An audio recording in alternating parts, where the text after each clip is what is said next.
Firstly, thank you very much for coming out this morning.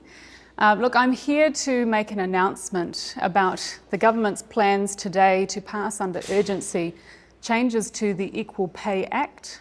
The government is committed to an equal pay system that is fair, workable and sustainable, and we don't currently believe that we have those settings right. I'll give you a couple of examples. Equal pay is about gender-based and sex-based discrimination, genuine discrimination.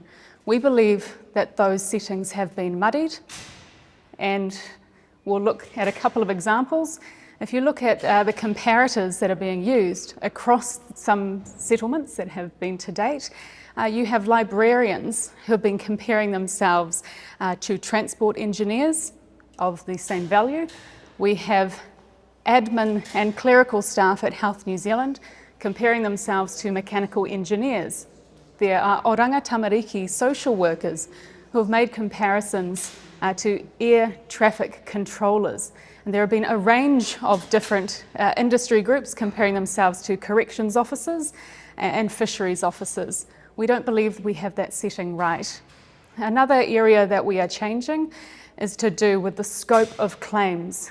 One particular claim for the DHB health and technical admin had over 90 different occupations within that one single claim, branching all the way from dental assistants in hospitals through to cultural advisors and wheelchair technicians.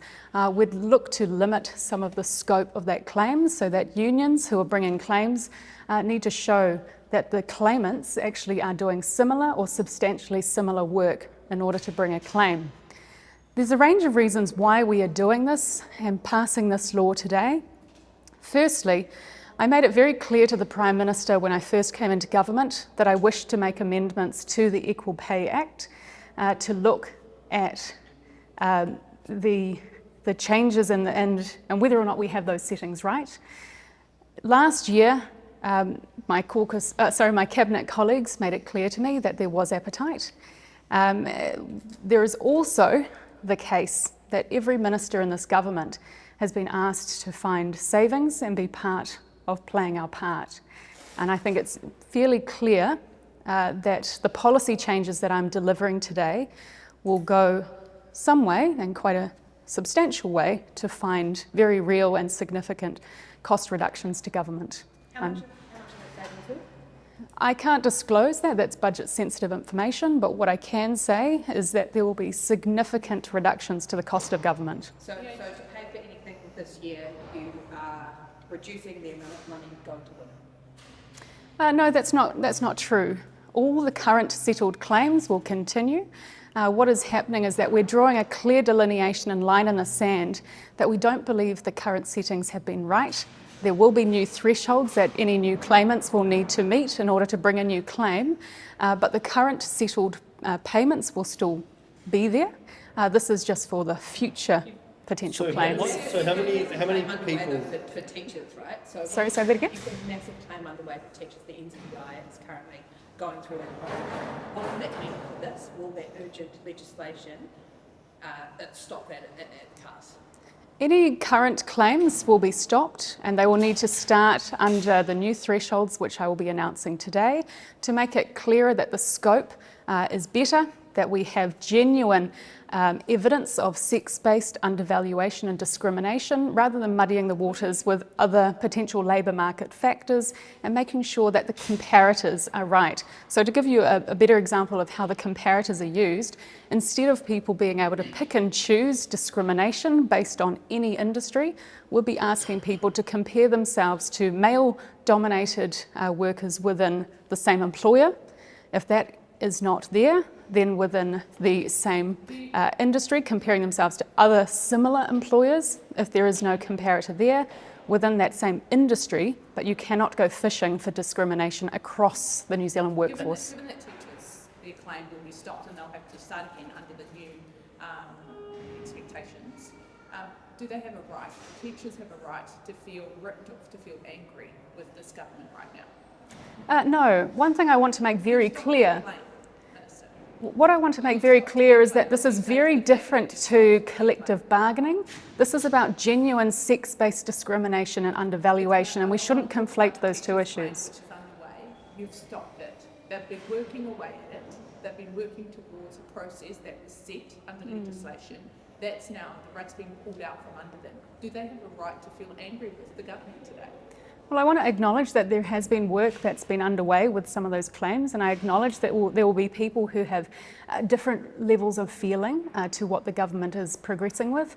But what I can say is this makes the system fairer and better and more workable for everybody wishing to take a claim into the future. We're not stopping claims.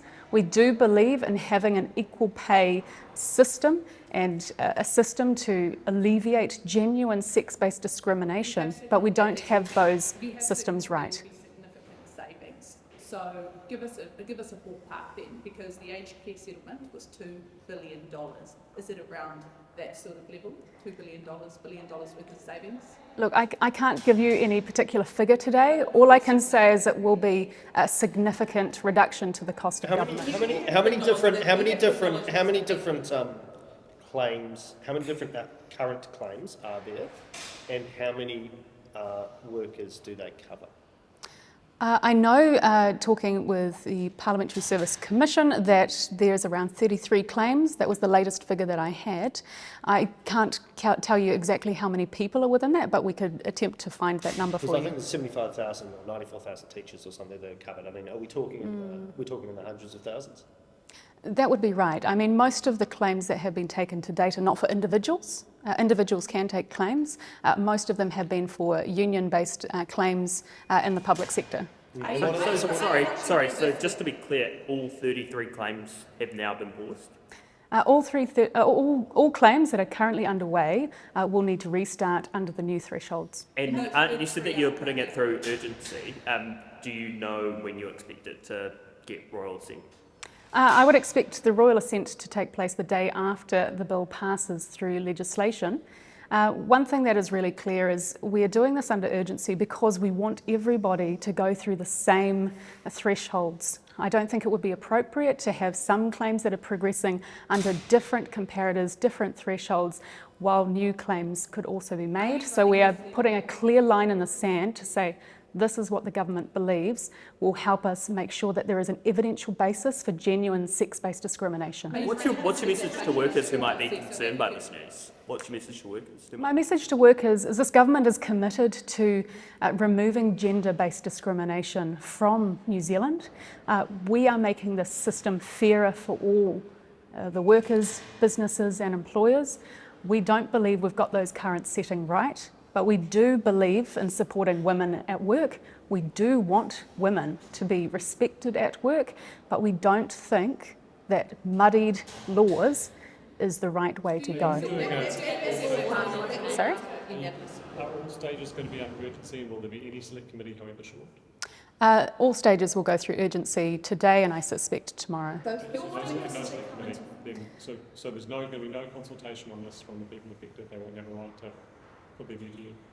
That's right, things will be going through urgency. I suspect there will be people who have feelings on both sides, but for me and for the government it's really important that we get this law passed, that we have a sustainable Equal Pay Act, and we are looking at genuine levers of removing genuine discrimination. If you're taking away people's ability to take these claims, shouldn't you at least give them the right to come to Parliament and tell you why they deserve to take the claims to the government? Well, there's a couple of aspects here. Firstly, I always suggested to government that this was an area of work that I wished to do. It was very clear also, however, that there are reasons why the government would wish to pass this under urgency. Specifically, when you're taking away quite a significant right people under the legislation, which will result in significantly lower wages than what otherwise would have been the case. Don't those people who are affected by that deserve the right to come to Parliament to try and change your mind? One thing I want to make clear is that we are not taking away anybody's wages. we are saying that settled claims still continue. There is a difference between collective bargaining, where wages should be sought and battled out for whether or not they've got those settings right. This is about gender-based discrimination, and we do not believe that the current settings are right. If you look at some of the things like review clauses, some of the review clauses have said that they would look at CPI over a number of years. I don't believe that's right. It should be looking at gender-based discrimination over years. And we've muddied the waters between collective bargaining and gender-based discrimination in our laws. How do you think that Kristine Bartlett is going to react to you today? Look, I very much admire Kristine Bartlett. I admire anybody who comes to Parliament or goes through the courts to advocate for themselves and for their wider community. I think that's quite a strength. For Kristine Bartlett and anybody else who would be wishing to potentially bring future claims, I want to say we guarantee as a government that you will be able to bring different claims. However, those claims will simply have to fit under the new thresholds that the government is passing today. So. You are removing the ability for people to give feedback through select committee on this issue. Does this expedited process sit well with your conscience as a minister in charge of this bill? It does sit well with my conscience. Thank you very much for asking about it. I think what is really clear to me is I don't believe that the law currently is fair or workable or is picking up just genuine gender-based discrimination. That doesn't mean that people should be able to feed back into that idea. And people will be able to, have their own voices. I'm sure we'll hear feedback from people. But what's very clear. Going to do an interview through the media is not the same as coming to Parliament to make a submission. Yeah, and so one of the reasons why we wanted to ensure that there was a quick process and urgency is that we didn't wish people to game the system. So you'd have potentially a long select committee process. They're going to game the system. I think it is a genuine possibility that if over time. To make against members of the public coming to No, please let me finish.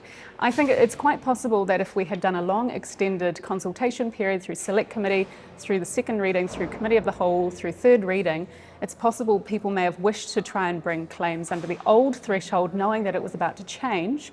And so we wanted to ensure that we had a clear delineation and line in the sand that these will only be going through under the new thresholds. Or is it simply that the government needed to get this all signed off before the budget for those savings to be banked, essentially? I think there are many things that are true. It is also true that there will be significant reductions to the cost of government through the policy changes. You are rushing through a reduction in women's rights so that you can make your budget out at the time. Is that fair to the public? This is about protecting women's rights. I am somebody who supports women at work. We're not taking money from anybody. We as a government are committed to a system to recognise genuine sex-based discrimination, and that will still stand. I support women at work. I support removing gender-based discrimination and sex-based discrimination. However, we want to ensure that the settings are right. Is it reasonable that we have people who are librarians comparing themselves to engineers, or we have social workers comparing themselves to air transport controllers? Which claims that have been settled are not genuine?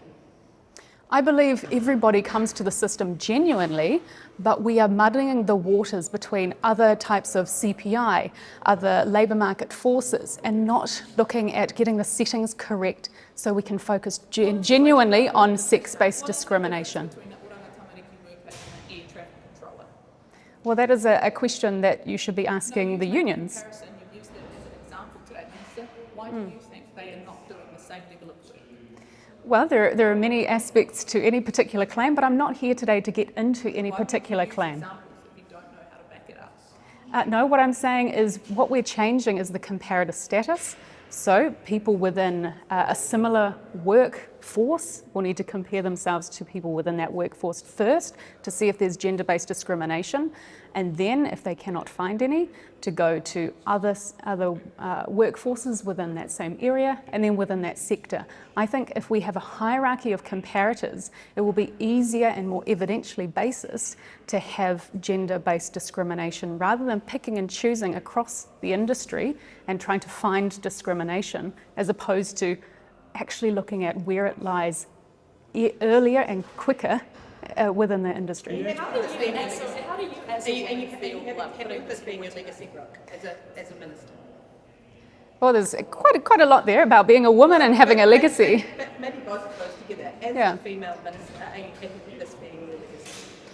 I'm proud to be a woman, and I'm proud to support women at work. I'm proud to remove sex-based discrimination. I don't believe that the current settings get that right.